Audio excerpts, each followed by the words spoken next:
कैसा है तू और हमारा देश कैसा है? वैसा ही जैसा आप छोड़ के गए थे। यानी कि हम अभी भी अंग्रेजों के गुलाम हैं? नहीं, अंग्रेजों से तो हमें 1947 में ही आजादी मिल गई थी। अच्छा, तो अब तो हमारे अपने लोग देश चलाते होंगे ना?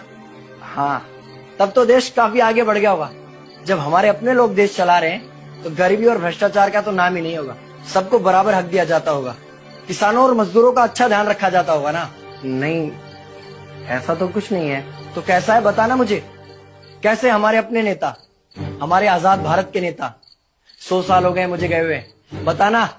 हमारे अपने नेता वो तो अपनी जेबें भरने में लगे हुए हैं। आने वाली 7 पीढ़ियों को नहीं बल्कि 700 पीढ़ियों को ना कमा कर खाना पड़े उस चीज के इंतजाम में लगे हुए हैं। तो तुम लोग क्या कर रहे हो और हमारे देश का युवा क्या कर रहा है? हम लोग तो इंस्टाग्राम पर रील्स देखने में बिजी हैं। यानी कि हमारी कुर्बानी का देश के लोगों पर कोई असर नहीं पड़ा। देश के लोगों में कोई देशभक्ति नहीं, कोई देश प्रेम नहीं।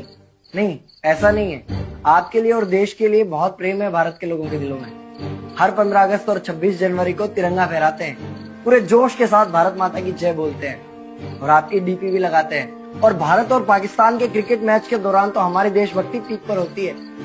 तुम इसे देशभक्ति समझते हो? तो फिर क्या है देशभक्ति? अगर तुम्हारी देशभक्ति समाज को सुधारने में, गरीबों को अच्छी शिक्षा या बराबर का हक नहीं दिलाती तो कोई काम की नहीं है तुम्हारी देशभक्ति। भ्रष्ट नेताओं और सरकार के खिलाफ आवाज उठाओ, लोगों को एकजुट करो। लेकिन अगर हमने सरकार के खिलाफ आवाज उठाई या नेताओं से सवाल पूछे तो हमें एंटी नेशनलिस्ट कहा जाएगा या हमें गद्दार करार दे दिया जाएगा। तो डरता है। 23 साल का था मैं जब अंग्रेजों ने मुझे फांसी पर चढ़ा दिया। मुझे तो आतंकवादी कहा गया था। अगर अब नहीं जागे तो ये देश सोता रहेगा। ये सरकारें, ये नेता देश को बेच खाएंगे।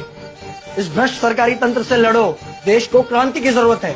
क्रांति यानी कि हमें हथियार उठाने होंगे, बंदूकें उठाने होंगे जैसे आपने उठाई थी। नहीं, हमारी क्रांति विचारों की थी। जब अंग्रेजी हुकूमत ने हमारी आवाज नहीं सुनी तो हमने और जोर से आवाज लगाई और अपने विचार रखे।